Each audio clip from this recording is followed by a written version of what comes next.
dia, graça, paz e bem da parte do Senhor Jesus Cristo a todos e todas. Sempre quando eu me sento aqui, me percebo num grande desafio de poder contribuir com a minha comunidade a partir das reflexões que faço e com muito cuidado em tentar entender de fato o que está no coração de Deus e o que pode ser compartilhado conosco e como isso pode servir de maturidade para a nossa espiritualidade. Então, faço com muito cuidado, com muito carinho e com muita alegria de poder compartilhar com todos e todas vocês. Você que está em casa, seja muito bem-vindo e bem-vinda, que você possa compartilhar também com seus amigos e familiares essa mensagem tão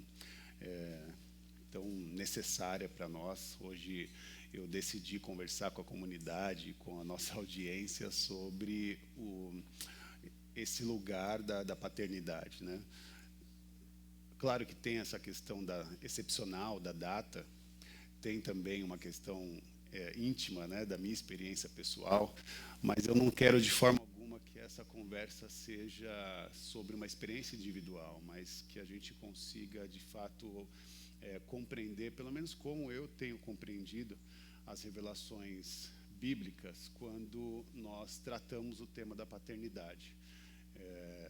Eu falei de maneira muito intensa no ano passado sobre paternidade e revisitando esse tema, esse documento, né, gerado no ano passado, agora me encontro na experiência inicial desse processo, né?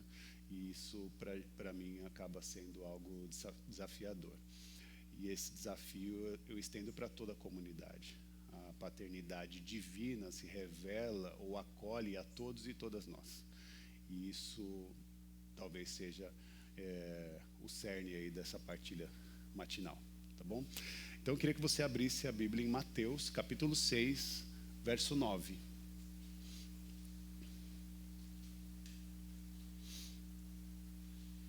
Que nada melhor do que falar de paternidade fazendo uma reflexão ao livro de Mateus, capítulo 6, versículo 9, que é o trecho de um ensinamento de Cristo aos seus discípulos e também para todos e todas nós.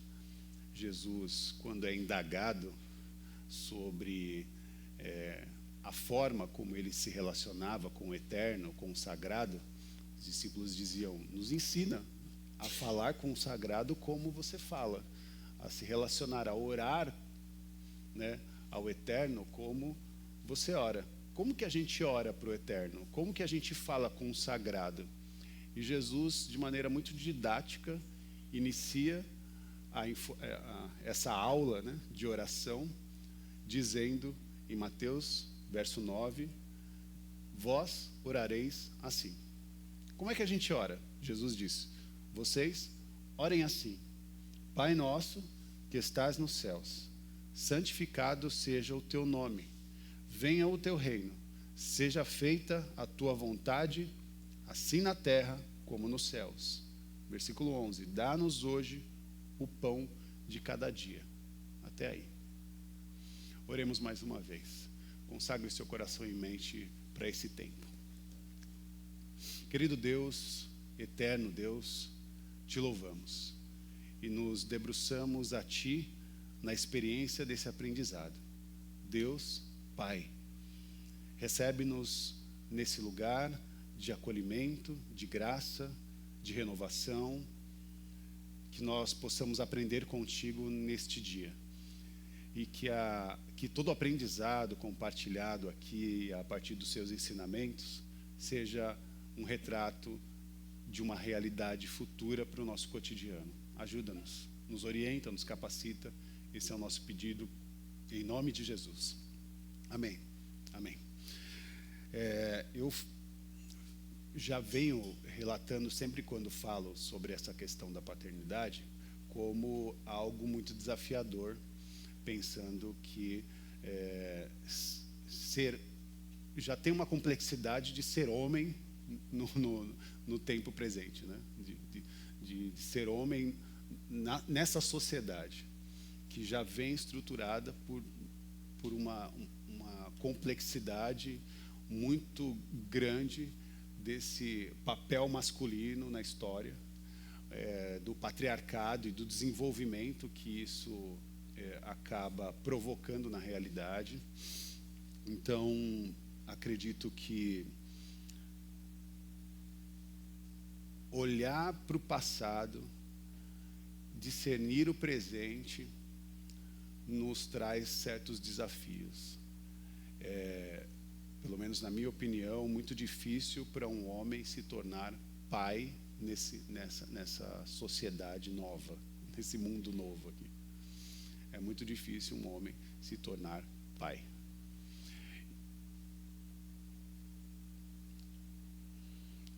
E é muito difícil se tornar pai porque a parte fácil é você fazer filhos. Fazer filho você consegue.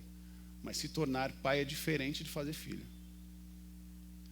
Se tornar pai transcende a experiência da biologia. É mais do que isso. Existe, se a gente fala, né, no processo da maternidade, o processo de maternar, né, paternar também é um fundamento necessário para um homem que deseja ter filhos ou já está nesse processo. Então, fazer filho é fácil, o difícil é de se tornar pai. Adotar uma criança, ter um filho, né, uma filha. Tudo isso, guardado a todas as complexidades para chegar nesse lugar, ainda é fácil. O processo de paternar é o desafio do homem, ou do papel, agora assim, de maneira específica, do papel pai, né? Esse processo ele é muito desafiador para cada um de nós.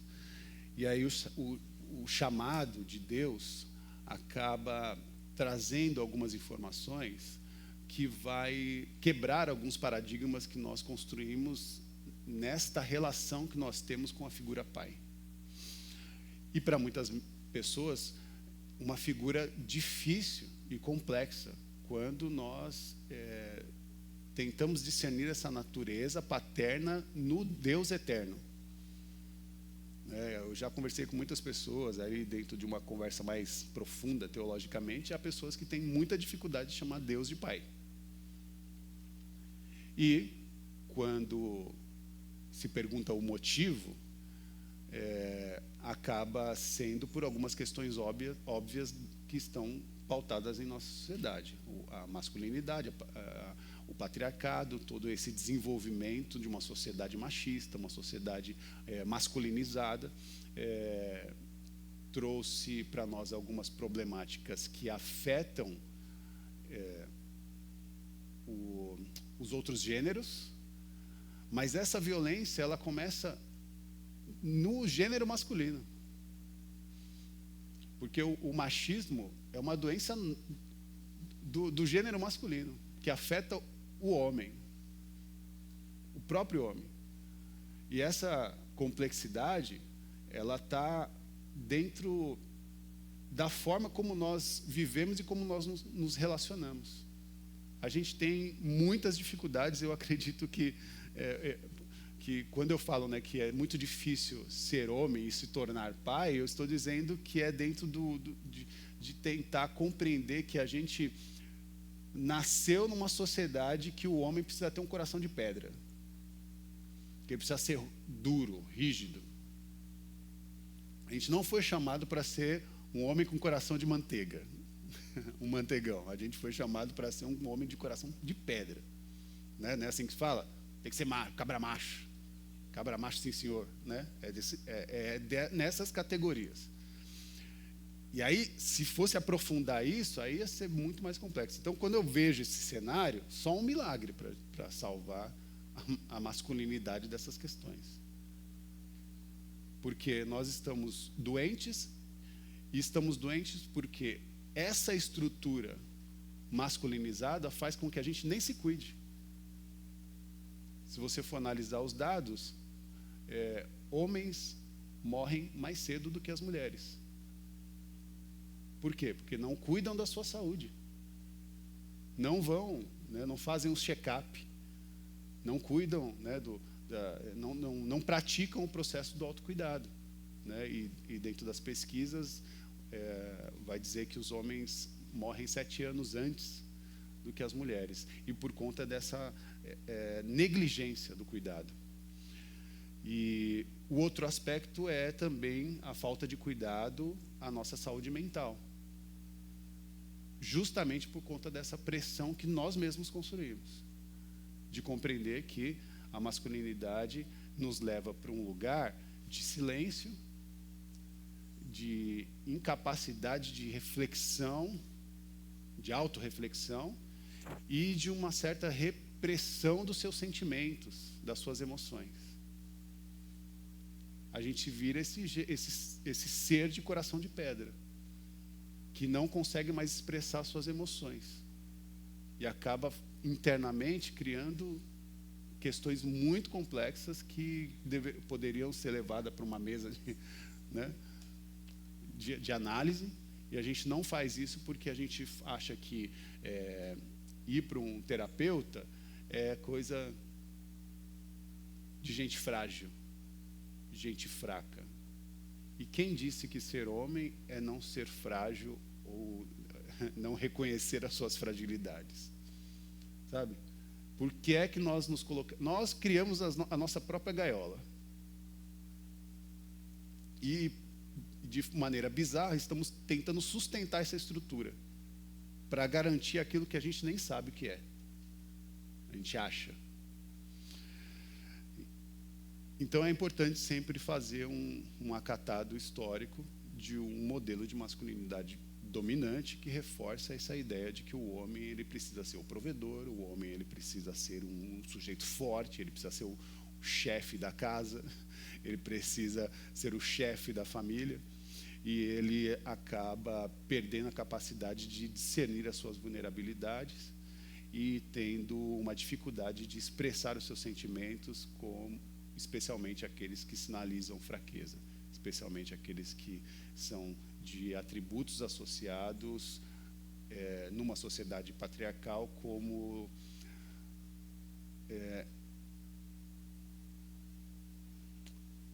atributos femininos.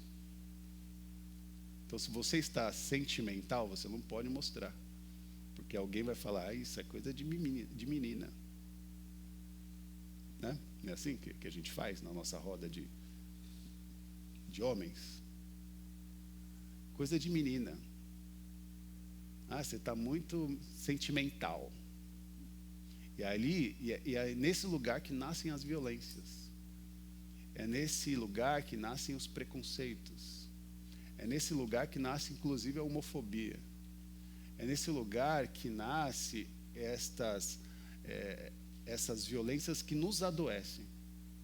E a gente se perde, achando que está fazendo certo, achando que está construindo algo sólido. Então,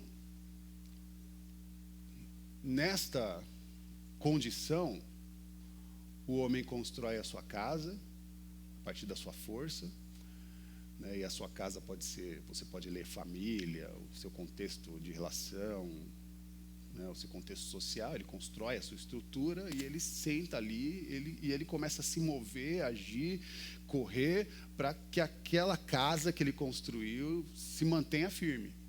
Suas questões, suas ideias, suas ideologias, seu posicionamento no mundo.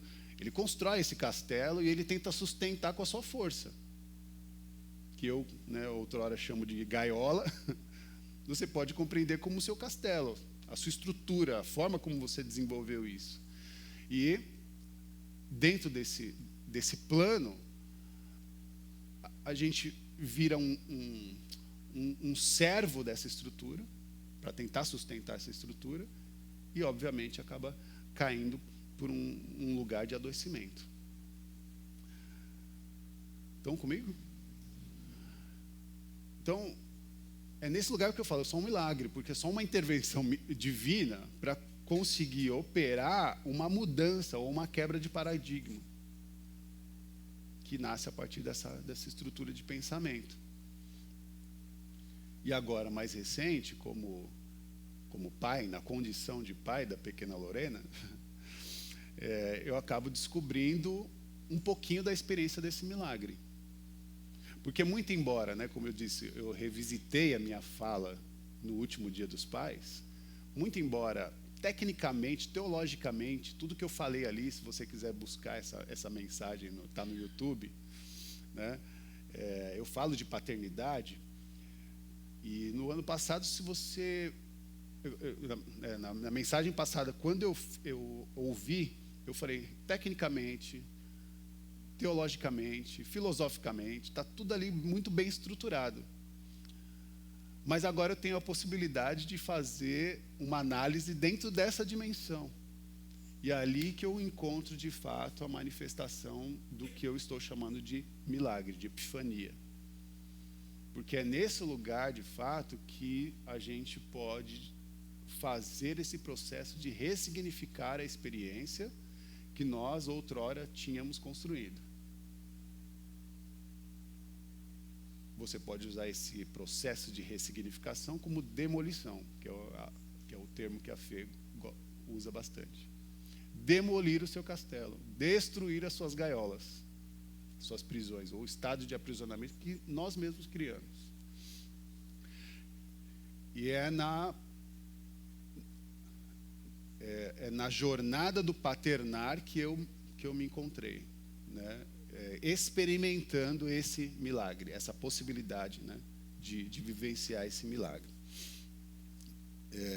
Jesus não nos dá uma fórmula, mas ele nos ensina a orar, nos ensina uma forma de relação.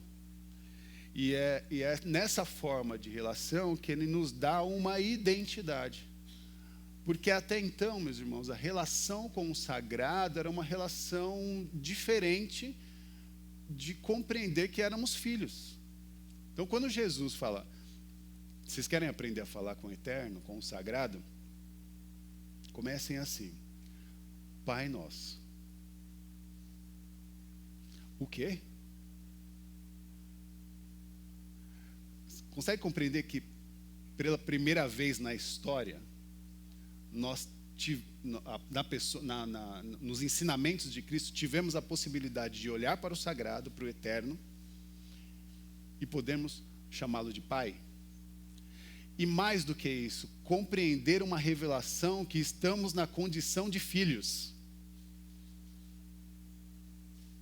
E mais também, filhos, né? Claro, tem alguns teólogos que usam a categoria de adotivos, né? Porque é um processo de adoção. Porque filho, Jesus. E aí Jesus fala, chame de pai. E aí ele traz a gente para ser filho juntamente com ele. E aí nós olhamos para o sagrado, para o eterno, para o incompreendido, através de toda a construção religiosa. E agora temos uma relação não mais estruturada pela religião, mas olhamos para o eterno e falamos, Pai. E aí observe que quando Jesus fala Pai Nosso, ele no pé da palavra, na tradução real, a palavra Pai é Abba. E a Lorena começou a falar, né? Vocês não sabem disso, novidade que eu preciso relatar para vocês. 2 meses ela já está falando já. Pegamos no colo assim, ela está falando angu. Ela fica angu. Fica balbuciando, né? Os técnicos vão dizer que isso é uma protocomunicação. Então ela está nesse processo, né, de comunicação inicial. Dizem que na fase dos 2 meses acontece isso, o bebê começa a balbuciar palavras, ou uma tentativa de comunicação, e a gente percebeu isso porque eu converso muito com a Fê, e de repente ela começa também a falar. Eu falei, opa, quem te chamou para a conversa? E então, essa protocomunicação nos leva à compreensão do significado da palavra Abba, porque a palavra Abba é uma tentativa de comunicação. É como uma criança quando fala Abba, Abba, Abba. Então, Abba não tem um significado, né? A gente chama de pai. Jesus, né, faz essa identificação, Pai Nosso. Mas o Pai Nosso é o Abba, né, o Abba Pai. E Abba é a criança falando Abba, Abba. É essa protocomunicação se desenvolvendo. Esse lugar, eu penso que é uma estrutura de fundamento para a teologia que a gente está tentando construir quando falamos da paternidade. Porque ao longo dessa jornada, eu já tenho buscado, juntamente com a comunidade, com vocês, a desenvolver em nós o caráter de Deus. Primeiro revelar, né, o caráter de Deus, e a partir dessa revelação, construir relação e fazer com que esse caráter de Deus se manifeste em nós. E a palavra mostra que quando Deus se revela para nós, Ele se revela como Pai Nosso. E Jesus categoriza a nossa experiência de identidade como filhos e filhas. E agora a gente pode olhar para o eterno e falar, Pai. Inclusive, Pai que está no céu. Santificado seja o teu nome. Que nome? Porque até agora Deus não tinha um nome. Como que a gente chamava Deus, né? Moisés fala, eu vou no seu nome, mas eu vou falar o quê? Vou falar o quê para eles? Aí Deus fala, eu sou o que sou. Ele não fala assim, fala que seu pai te mandou. Deus fala, eu sou o que sou. Ele não dá uma identidade que a gente possa, né, levar adiante. É na pessoa de Jesus que nós temos essa revelação, finalmente, de compreender que o sagrado se coloca agora como Pai, reafirmando a efetividade da sua paternidade. Reafirmando a efetividade da paternidade divina. Primeiro porque a paternidade de Deus foi desejada. E aí a gente pode fazer um contraponto dentro do nosso tempo. Quantas paternidades não foram desejadas? E aí, quando eu converso nas rodas de teologia com pessoas que têm dificuldade de chamar o eterno de Pai, estão marcadas por experiências talvez violentas, né? Ou de distanciamento, né? E que traumatizaram a tal ponto que eu não consigo chamar o Deus que se diz amor de Pai, porque a figura Pai, a minha experiência com a paternidade ou com o meu pai, não foi uma boa experiência. Então, como eu não tive uma relação com o meu pai, né, terreno, como eu posso discernir uma paternidade positiva se eu não vivenciei isso? Aí eu vou olhar para Deus e vou tentar construir em Deus a imagem que eu tive dessa figura pai. E é por isso a dificuldade de chamar o eterno de Pai. Mas a paternidade de Deus, ela é anterior à sua experiência com os seus pais. Ela é anterior porque Deus desejou ter filhos. Deus desejou construir uma família. Inclusive, quando ele, aí, indo para Gênesis, quando ele desejou a sua imagem e semelhança. E só é possível ser a imagem e semelhança de Deus alguém que foi gestado. Isso é extraordinário. Então, a paternidade de Deus, ela é efetiva, porque ela é uma paternidade desejada. Antes de qualquer coisa, Deus desejou ter filhos, filhas. Tudo que Ele criou foi para expressar a sua paternidade. O problema é que no Éden a gente separou, a gente não quis. A gente fala, não preciso de um pai, não preciso de ordem, não preciso de alguém para organizar a minha... Eu faço sozinho. E está cheio de filho assim, né? Eu me viro. Então, Que fique marcado nos nossos corações que antes de Deus ser pão nosso, Ele desejou ser Pai nosso. E essa é uma regra da própria oração ensinada por Jesus. Ele fala, Pai nosso que está... Começa assim, Pai nosso que estás nos céus. O pão nosso vem depois. Então, esse processo de identificação e de compreensão, ela precisa estar cravada no nosso coração. Antes de Deus ser, antes de Deus ser pão nosso, Ele desejou ser Pai nosso. Essa é uma melhor síntese.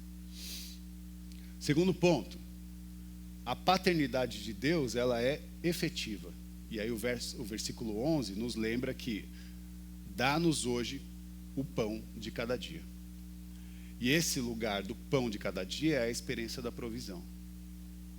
Um Deus que desejou ser Pai e que desejou prover a nós tudo aquilo que nós precisamos. O pão nosso de cada dia. O Deus que reconhece as nossas fragilidades, as nossas necessidades e se coloca à disposição de ser um provedor. A nossa dependência, ela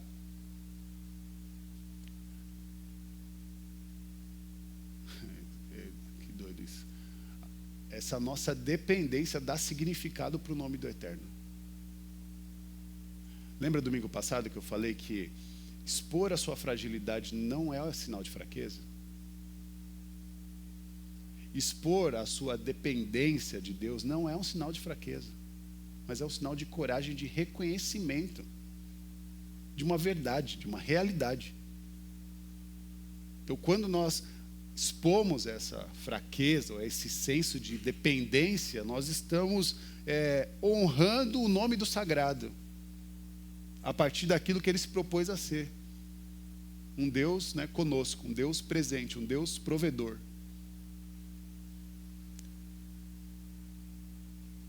E é nesse caminho que a gente entrega nas mãos de Deus a suficiência de todas as coisas.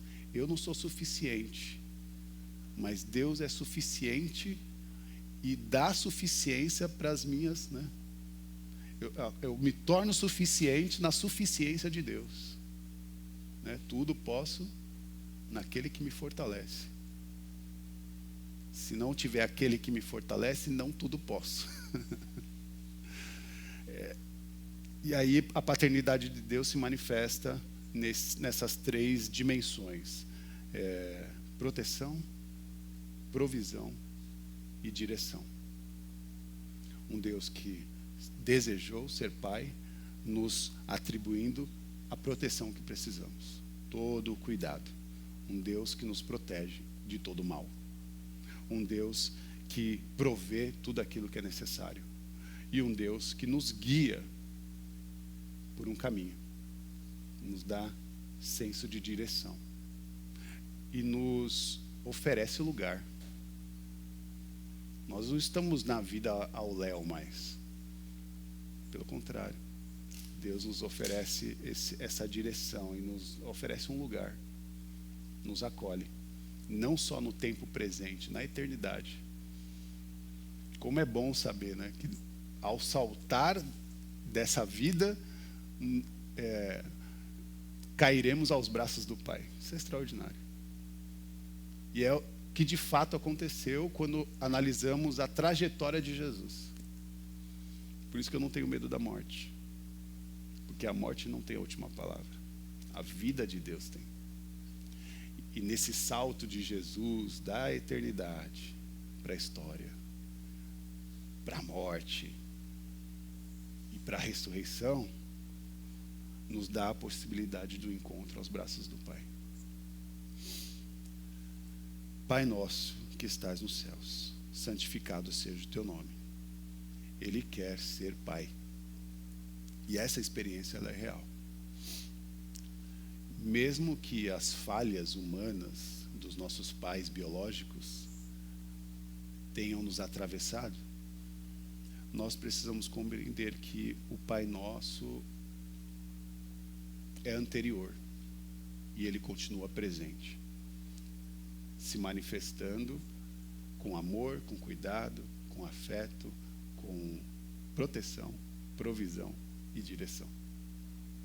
Por último, eu não poderia falar dessa experiência sem citar a experiência do legado. O legado dos nossos ancestrais. O legado como a nossa responsabilidade. Nós somos feitos por outros humanos. E nós carregamos conosco todas as histórias que foram compartilhadas por eles. Não tem como passar por essa experiência como eu tenho vivido hoje sem lembrar da marca que o meu pai deixou em mim, ou que os nossos pais deixaram em cada um de nós. A herança que o meu pai deixa não é material, ou na verdade a herança material não tem o valor que eu recebo quando compreendo a herança ética que ele me deixa. E é nesta trajetória de ancestralidade, de responsabilidade de levar esse legado de alguém que me ensinou a ser amoroso, ético, afetuoso, apaixonado pela vida e apaixonado pelas pessoas. E falho, frágil, contraditório. Essas experiências marcam a minha trajetória e me coloca na responsabilidade de fazer com que esse legado se mantenha no processo de reconstrução. Nós aqui temos também essa responsabilidade de honrar os nossos ancestrais, né? Os papais que não estão mais aqui, de alguma maneira estão na nossa responsabilidade de fazer com que esse legado seja continuado ou ressignificado. Porque se as histórias foram ruins, elas não acabam na história. A história ruim não acaba. Na verdade, não precisa continuar. Porque nós temos esse papel de sermos todos e todas agentes de transformação na história. Aprender com os erros e proporcionar novos significados para o futuro. No meu caso, eu sei dos privilégios de ter um pai presente, um pai apaixonado pela vida, um pai que me ensinou a ser um sujeito ético, amoroso, né? e apaixonado. Mas eu sei que há muitas histórias que não conseguem contar esse mesmo testemunho. E também não estou dizendo que o meu pai foi um ser humano perfeito. O extraordinário disso é a beleza dessa ambiguidade, que também nos atravessa e que nós não temos a responsabilidade de sermos plenamente perfeitos, a não ser que, mergulhados na graça, recebamos em nossa identidade, nossa existência, a possibilidade transformadora para o mundo. Carrego, sim, a história do meu pai, que partiu no último Natal. Meu coração é um misto de saudade, melancolia e de gratidão, né, por tudo que ele fez, assim. E desejo do fundo do coração que a gente possa, de fato, ser um guardião, né, dessa força e da possibilidade de fortalecer o legado que nós estamos levando para o futuro. Que ele, no meu caso, seja lembrado a partir dos meus passos, a partir dos passos dos meus irmãos, meus sobrinhos. Por isso faço a memória. E que esse sermão ele seja um chamado para todos os pais aqui presentes. Um chamado também para todos os filhos. Nossos pais humanos são importantes. mas nós somos responsáveis por nossa própria identidade, nossa própria trajetória. Não acabou, continua. Nós podemos escolher que tipo de ser humano a gente quer ser, e é melhor a gente tentar melhorar. Foi redundante agora, né? Ser pessoas melhores que os nossos pais, inclusive, restaurados dia a dia, com dignidade, né? Com a possibilidade de trazer de volta a Imago Dei, a imagem de Deus nessa trajetória que nós estamos levando adiante, né? Renato também está aqui, sabe um pouquinho dessa dor, e outras pessoas também que perderam os seus pais. Faço memória a cada um deles, com muito carinho, com muito afeto e com muita responsabilidade de continuar seguindo, né, para a vida abundante que eles nos ofereceram em vida. Uma paternidade redefinida é o nosso desafio. Uma paternidade redefinida. Os nossos heróis comuns passaram, nos presentearam, e agora a paternidade que nos envolve é a luz de Cristo. E isso redefine também a nossa maneira de ser o sujeito homem. Isso redefine a maneira de sermos o sujeito pai. O pai que, se for um pai hétero, né, é um pai que não tem útero, mas ele tem um colo, ele tem outra forma, né? Tem os pais que não têm o peito para amamentar, mas tem a possibilidade de ser, eu ia falar mamadeira, mas ser aqueles que provêm o alimento. O pai não carrega na barriga, mas ele carrega no abraço, no afeto. E esse eu acho que é um ponto de transição para a gente, né? Guardadas as proporções, porque nós temos pais que gestam, temos pais também que maternam de maneira, né, tão incrível e tão sagrada. Que a gente possa compreender a paternidade como aquela que é gestada no coração, que nasce no choro, que nasce na hora que a gente nutre a nossa maneira, com carinho, com cuidado, com responsabilidade, com atenção, porque pai não nasce pronto mesmo, já percebi isso, mas ele se quebra ali no parto também, ele se quebra, ele se reconstrói, isso se ele se permitir a isso, ele vai se reconstruir no caminho, e não para ser rei, gigante, o brabo, nada disso, é para ser pai minúsculo, né? Inspirado pelo pai, pelo Abba.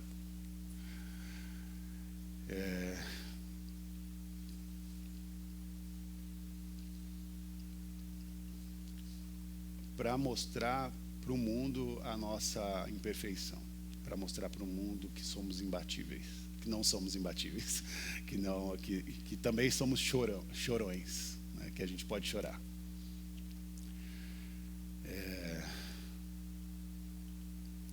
Saia daqui, ou dessa mensagem, com a paternidade divina sendo essa manifestação da imagem, ou da Imago Dei, da imagem de um pai presente e que se manifesta em pais comuns, heróis comuns.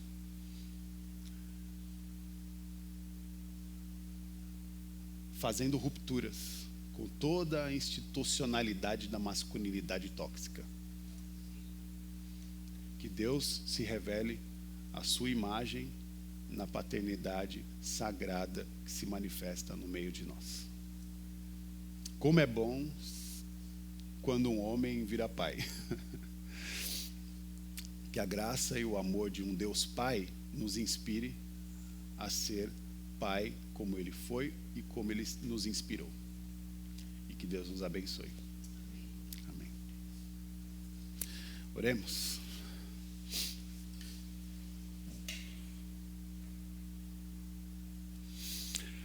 Querido Deus, Pai, Pai nosso que estás nos céus, santificado seja o teu nome. Venha a nós o teu reino e seja feita a tua vontade, assim na terra como nos céus. O pão nosso de cada dia nos dai hoje. Perdoa, Senhor, as nossas dívidas, assim como nós perdoamos aos nossos devedores, e não nos deixes cair em tentação, mas livra-nos do mal, pois teu é o reino, o poder e a glória para sempre. Que o amor de Deus Pai, que a manifestação do seu Filho Jesus e o consolo de um sopro divino que vem da Ruá,